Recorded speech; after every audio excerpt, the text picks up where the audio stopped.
What's up, YouTube, and welcome back to my channel. And in this video, I'm just going to give a quick recap of the games in week 4. A lot of stuff went down, guys, and I got the stats up right here to all the games, that happened. And I'm gonna start with the top guys. Of course, Alabama got a victory over Vanderbilt. They beat them 55-3. Alabama looked much improved from the previous seasons. Like they worked on some things. The run blocking looked better. The run game picked up. Wide receivers were catching balls, and Bryce Young looked comfortable out there, guys. And I know it's Vanderbilt, but it's good to have that, going into this next game that we got against Arkansas. And we're going to need all the help we can get, to go against Arkansas, and we're really getting to the nitty-gritty things of the SEC, guys. A lot of good teams out there. So Alabama, got the victory. They looked good. Let's talk about Georgia. Georgia played Kent State. They beat them 39-22. Georgia kind of struggled in that game. I couldn't watch the game because I was doing other things, but Kent State was in the game, guys. It's no excuse for that for Georgia. I mean, Georgia dominated an Oregon team. They beat South Carolina soundly. They beat Sanford, and they was only giving up, I think, maybe 3 points a game or something like that. And they gave up 22 to Kent State. And that's very uncharacteristic of a Kirby Smart defense. It was a struggle win. I know Georgia has saw some things that they need to clean up. I still think they're number one in the country right now, but they definitely have some chinks in their armor that they got to address.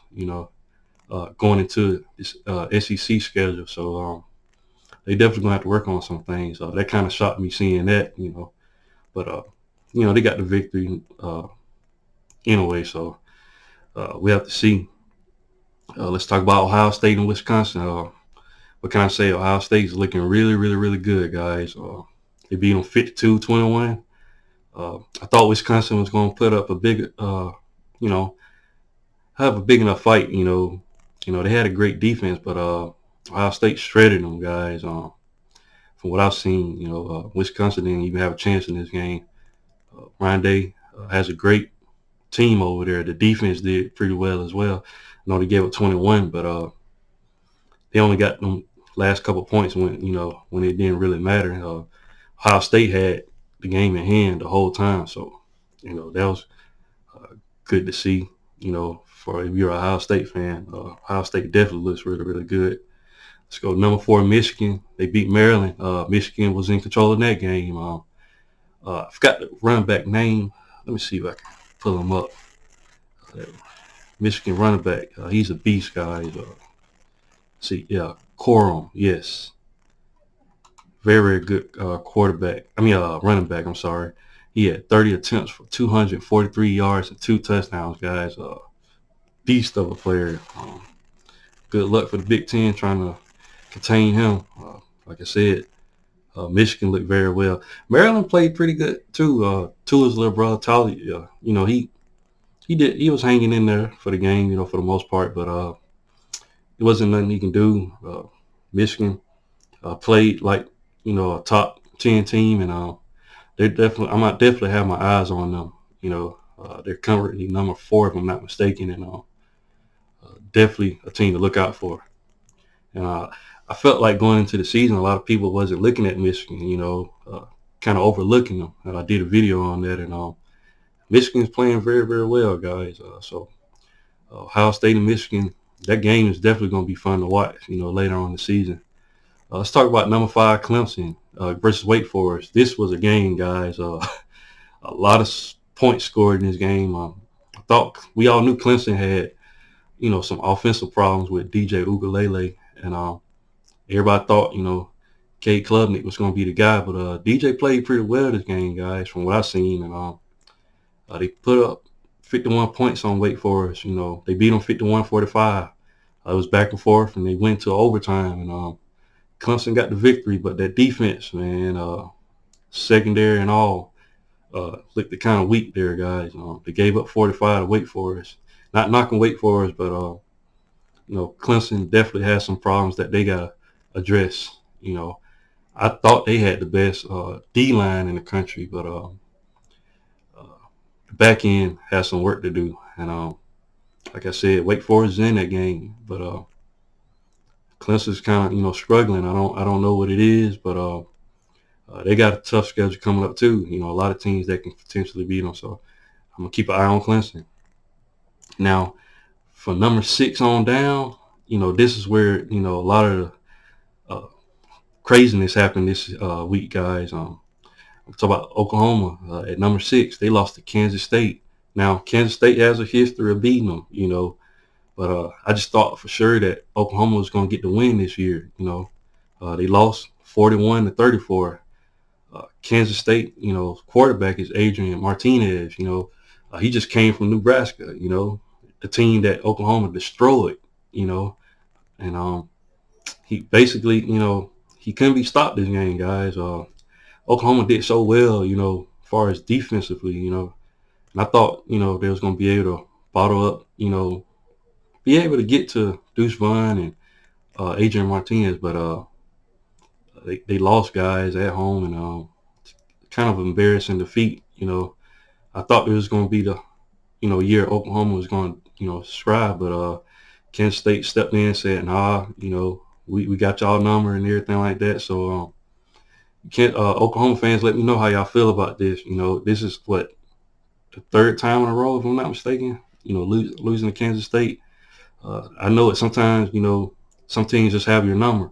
I know with us, we lose to Auburn every now and then, they always get up for us, for some reason. So tough loss from Oklahoma.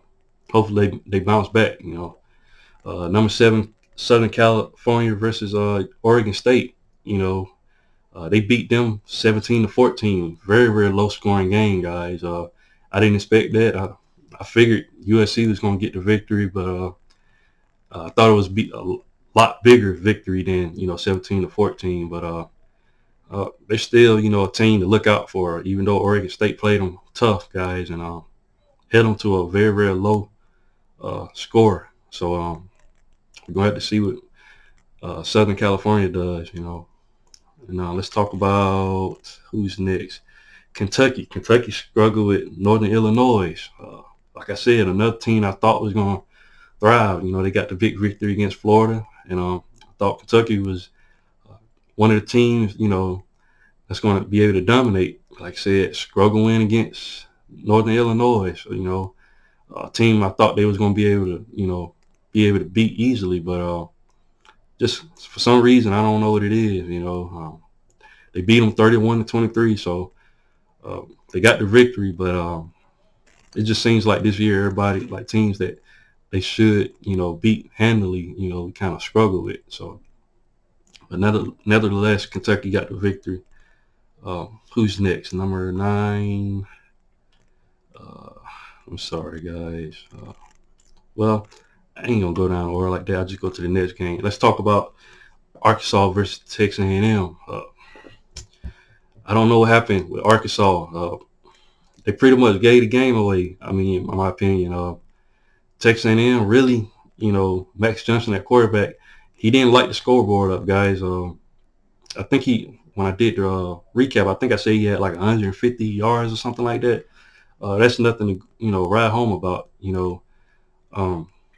To me, I just think Arkansas gave this game away. They had opportunities to win it, and they had it won at the end. They just ball hit the pole and bounced back in the end zone. Kind of gut-wrenching loss, guys. I really felt like Arkansas was going to run away with this game, but Texas A&M showed up. We know from last year, Texas A&M is a gamey team, and they're gonna play you tough. If you make any mistakes, they're gonna try to capitalize off of it. But Arkansas had this game to win, guys. They lost 23-21, and I just felt like Arkansas was gonna do better. But that kind of has me concerned, going to their next game, which is against us. They're at home, and we got to go to their stadium, and I know they're gonna be pumped to play us, and they're probably gonna be angry. So this is definitely gonna be a game to watch. You know, I think my Tide, are gonna, try to get the victory, but it's gonna be tough playing in Arkansas and Fayetteville. So it's gonna be interesting to see what they do. You know, Florida lost to Tennessee. Tennessee got the victory, 38-33. Tennessee looked pretty good, guys. Hendon Hooker at quarterback is very, very efficient, guys, and he's a dual threat, can do it all, guys. And they, they had little struggles in this game. Florida played them pretty tough, guys, but and Anthony Richardson did a phenomenal job passing the ball, guys. They did really, really well in this game. They did better than I thought, but I knew in the end Tennessee was going to get the victory, and they pulled it out. So Tennessee is another team to look out for in the SEC East, And let me see who else played.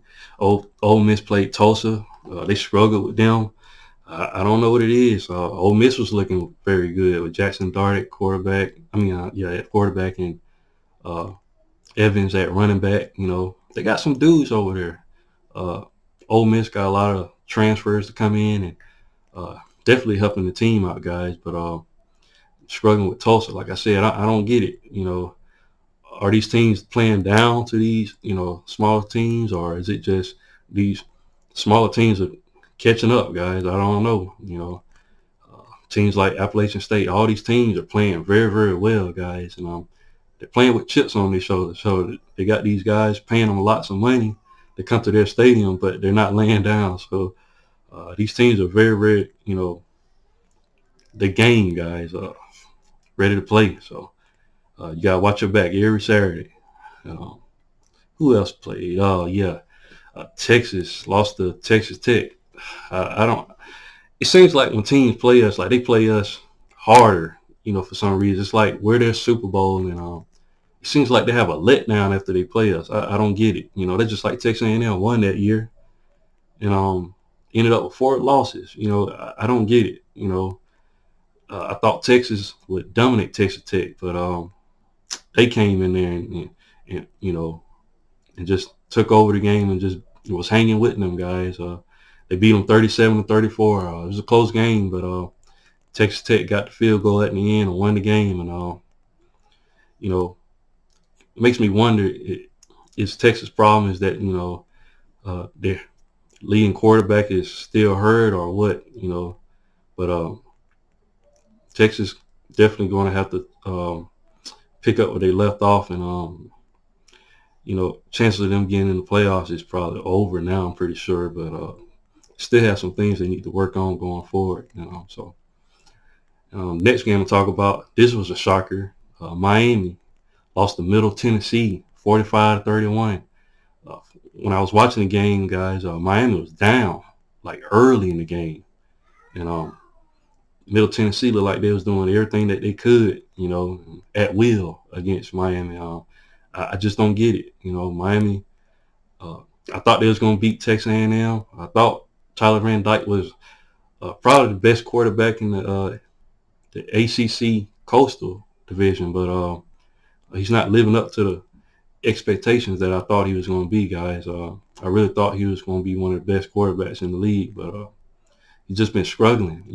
I think they only mustered up 9 points against Texas A&M, and now you playing Middle Tennessee and losing. Miami's looking really, really bad right now. I don't know what's going on with them. They definitely got a lot of things to fix. Mario Cristobal definitely has his hands full, going forward. And Auburn versus Missouri, very, very boring game. Very, very low scoring. Auburn just doesn't have, that guy. I mean, Ashford, he did pretty good as far as, moving the offense, but they only mustered 17 points. Missouri could have won the game, guys. The dude dropped the ball right before he passed the line. So I don't know what that was, guys.